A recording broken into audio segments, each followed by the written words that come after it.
critique ak kàngam tout à l'heure yaa ngi doon wax ci affaire sécurité intelligente nga développé. voilà maa ngi lay ziar bu baax Eva. lii di Eva maa ngi lay bëgg di ziar bu baax a baax am contentement ak mbégte aussi toog ak yow ci plateau bi. partagé. voilà super di nuyu monsieur Sow.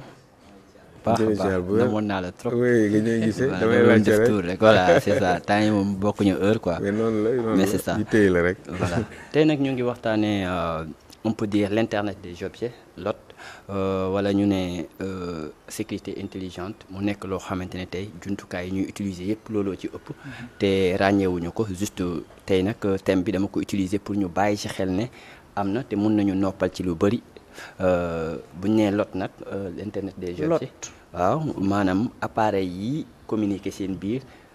du ma ne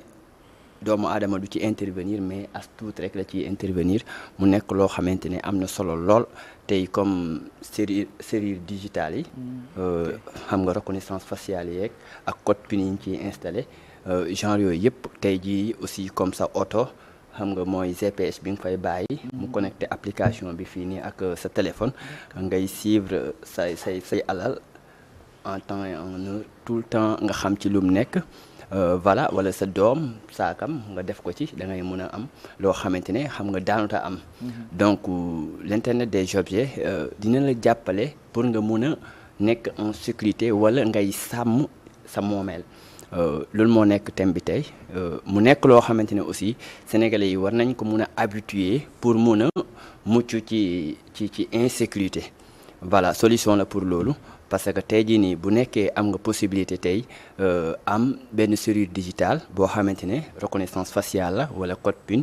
tey jii nii kenn mënu ko tijji ku dul yow ça veut dire que boo fàttee sa caabi wala genre yooyu noonu sànni ko yu bëri da lay noppal ci lu bëri. c'est très pratique. voilà c'est tellement très pratique donc am na yeneen ak yeneen yoo xamante ne tey jii nii génn na comme GPS comme yi ma lay wax ni sa oto wala sa moto wala sa doom genre yooyu noonu. GPS benn application benn logiciel kese ngay installer envers sa téléphone pour mun a surveiller à temps mu nekk lu mel noonu loo xamante ne tey jii nii sénégalais yi war nañ xam ne mun na leen a jàppale ci jéey yu bëri te. muy samba booy muy fàtte xam nga nit ki doomu aadama ak problème yu bëri yi tey mënatul jàpp lépp donc aussi tout le temps da ngay bëgg nekk en sécurité wala sa say objet wala genre yooyu noonu yëpp moom moo tax tey jii daal ñu ne nañ xamal sénégalais yi ne l'internet des objets day renforcer sécurité digitale bi loolu am na ak application yu bees yi donc lépp aussi moo ngi ñuy yóbbuwaat ci nouvelle technologie il suffit que nga xam ko xam avantage yi muy mundu nga mun ko utiliser am avantage yooyu noonu yëpp. man fi ma bëggoon nga ñëw surtout mooy par rapport ak le niveau sécuritaire. surtout par rapport ak dispositif caméra de surveillance affaire yooyu ce sont des éléments qui sont souvent critiqués entre guillemets du fait du respect de la vie privée yan mesure nga jàpp ne yooyu ñooñu nañ war a gën a mettre en place pour que population bi accueillir ce genre de dispositif avec la forme. voilà surtout c'est puni par la loi. Actuellement déjà ngay filmer nit ki sans pour autant que xam nga tàggu ko loolu c'est déjà. kan moo ko war a utiliser. ces dispositifs. non en fait dafa am loo xamante ne dafa am matuwaay yoo xamante ne nit ku ne war na ko mën a amee tey jii nii say comme exemple man su ma amoon benn serrure boo xamante ne dalay filmer yow mi nekk devant en même temps reconnaissance faciale bi pour mun a identifier ñi war a dugg ci kër gi yëpp. xam nga tey pour mu filmer la nii da nga ñëw devant la porte. loolu kon am naa droit filmer koo xamante ne mu ngi sama buntu kër donc am na droit yoo xamante ne moom moo lay permettre yow nga mun a am sa sécurité mais mayuma droit tey exemple boo duggee ba ci biir kër gi am naa droit filmer sama kër ak yooyu noonu yëpp comme exemple yenn partie yoo xamante ne donte sa kër la mais da nga ko bokk ak nit waroo ko filmer en fait y a des angles morts yoo xamante ne comme exemple du toilette yeeg yenn endroit yeeg yooyu nit a ko moomal boppam ko en fait voilà c'est privé donc nit déjà ñun ci suñu bopp xam nañ li ñuy bañ ak loo xamante ne jaadu na ak lu jaadowut léegi nag li ma mënta wax mooy léegi appareil yi filmer nit dafa bëri façon même bic boo xamante ne da nga koy teg nii bic bi mun na la filmer donc waa y a des petits appareils yoo xamante ne moom fu mu ne nii à tout moment muy loolu mais aussi niñ ko créé nañ ay application yoo xamante ne à tout moment lépp luy enregistrer sa wet wala lépp luy filmer sa wet da koy détecter donc gis nga boo xoolee xarala yu bees yi lépp lu ñu créé lu mel nii dañuy créer l'opposé mais ça veut dire que est-ce que nit ki comprendre na ko wala xam na ko donc il faut ñu tàggat nit ñi ne xam-xam baa ngi fi donc nag comme ni ma la koy waxee nga def ci loo ci warta def c'est puni par la loi et puis punition bi dafa sévère donc ñu bàyyi ci xel bu baax a baax donc am na jiyee aussi maanaam tey tout ce qu'on dit l'internet des objets wala sécurité maanaam tout ce qui concerne le digital tey mën nga ko utiliser ci fànn boo xamante ni dafa moderne dafa mucc ayib mais courant bu amut xam nga boo doon mise à jour logiciel bi mooy système bi doo mën a am maanaam aussi am na ay pirate kat comme sama genre yi wala yeneen ñoo xam ne dañuy def ci lu seen yoon nekkut est-ce comprendre nga donc il faut que tout le temps ngay mise à jour système bi ngay am connexion en même temps ngay am courant pour mun a topp yooyu donc mënuñu avancer ci technologie te yooyu motewu ko donc tout le temps moom la ñu waroon a njëkkee ci suñu communication faa nga am yi pour mun a dugg ci système bi pour mun a avancer ak yow nga mun a am sécurité bu toll noonu en même temps ngay bàyyee xel ne li nga war a filmer wala li nga war a sécuriser ci yow rek la war a yem warta mun a romb loolu sinon da ngay mujj tooñ. Pour un public comme le public sénégalais est-ce que jàpp nga ne y a psychologiquement mentalement peut-être intellectuellement est-ce que ñoom ils sont suffisamment préparés pour accueillir ces dispositifs et par rapport aussi à l'accessibilité de ces dispositifs. Ce qu'on est en train de faire à chaque fois chaque émission Intic essayer de réveiller les gens de leur montrer que ça existe et que pour adapter il faut que ñu former leen maanaam la formation maanaam nit ñi moo tax tout le temps dañ ko war di def ci émission yi wala influenceurs yi administrateurs yi di xamal nit ñi comme ni ko Abdoulaye li di ko defee Berger High Tech ak ñeneen comme Moustapha maanaam il faut que ñu yokk di wax nit ñi chaque application lu mbundu wala chaque benn système lu mbundu pour nit ñi mun a comprendre naka lañ koy jëfandikoo parce que lépp lu indi lu négatif mooy da ngay def loo maîtriser wut te def loo maîtriser wut da ngay lor koo xamante ne moom nga nekkal sax donc il faut que ñu continuer di xamal nit ñi ne mun na ne mais ci kaw nga xam ni nga koy jëfandikoo parce que am na solo lool te et puis comme ni ma koy waxee tout le temps ñun dañoo nekk ci jamono boo xam ne problème yi dañoo bëri donc il faut que machine jàppale ñu parce que man damay fàtte tout le temps damay sànni samay caabi te tey boo xoolee oto yu bëri tey les go la maanaam caabi bi xam nga muy loolu ça n'a rien à voir boo duggee ci oto bi rek presque soxlaatoo caabi bi donc à tout moment mun nga ko sànneegi genre yooyu donc il faut qu'on essaie de s'habituer de communiquer avec la machine pour qu'il puisse nous aider à se connecter. En termes de coût, prix ak simplicité et d'installation comment la nit consommateur yi mën a def pour y bénéficier de la façon la plus avantageuse possible? À part tey pour se connecter il te faut de l'électricité xam nga connexion en même temps am benn étude boo xam ne di ngay mun a mise à jour système yi mooy bi nga wax ni moo ci tegu mooy coût bi boo xoolee ñu bëri duñ ci bëgg a dugg parce que tey jii comme celui digital bi lu muy seer jënd sa benn kànnaar ak genre yooyu moo ko gën a yomb mais ça dépend tey monsieur Sow mun na am moyen adapté wu à la nouvelle technologie xam nga ci la ëpp sécurité kàngam mun na bañ a am moyen yi mais jaral na ko parce que sécurité boobu moo gën a mucc ayib que bii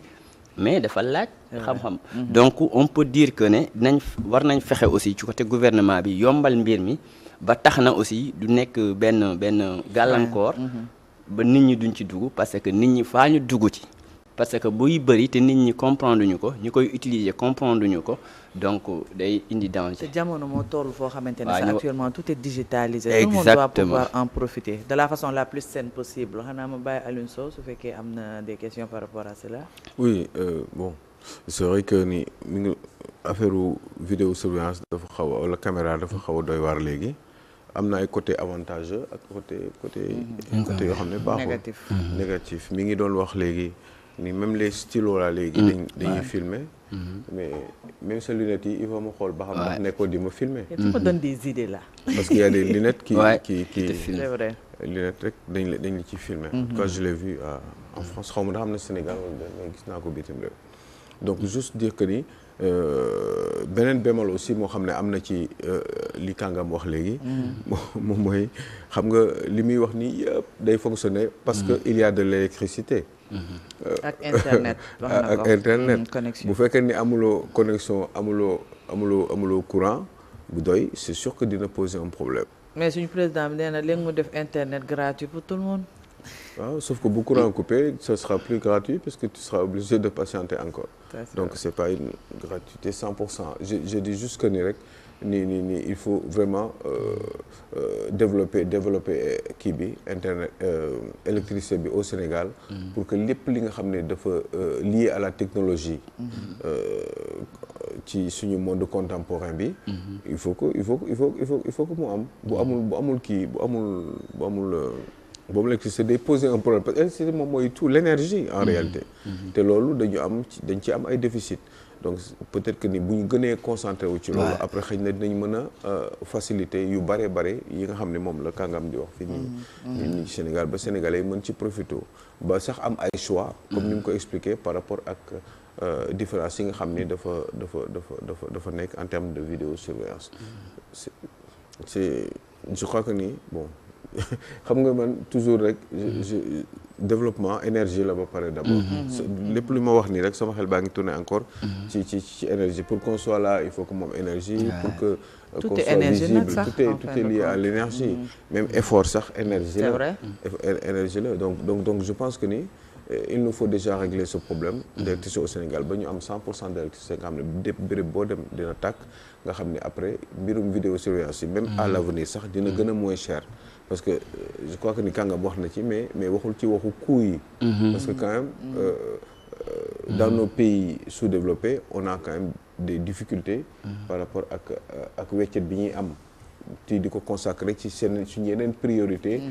par rapport ak ay vidéosurveillance nit ki bu yeewoo li muy xalaat.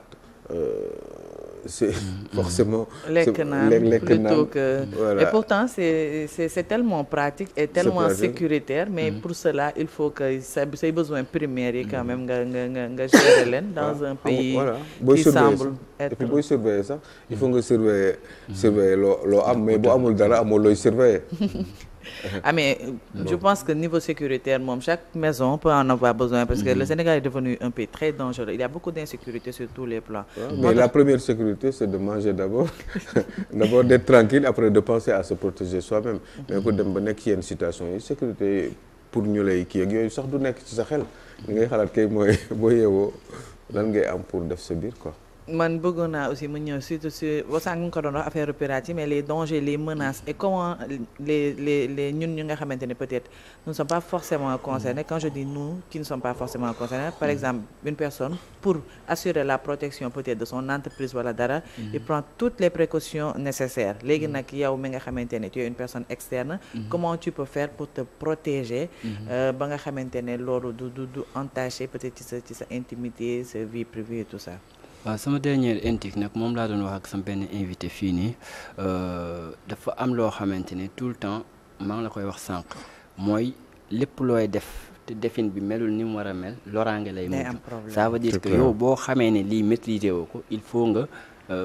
xool ñu ko maîtriser ñu la koy defal mais risque bi mooy yow ngay jéem a def loo maîtriser wut donc ça veut dire que tout le temps am na ñoo xamante ne Sénégal fii comme ni ko monsieur Sow di waxee.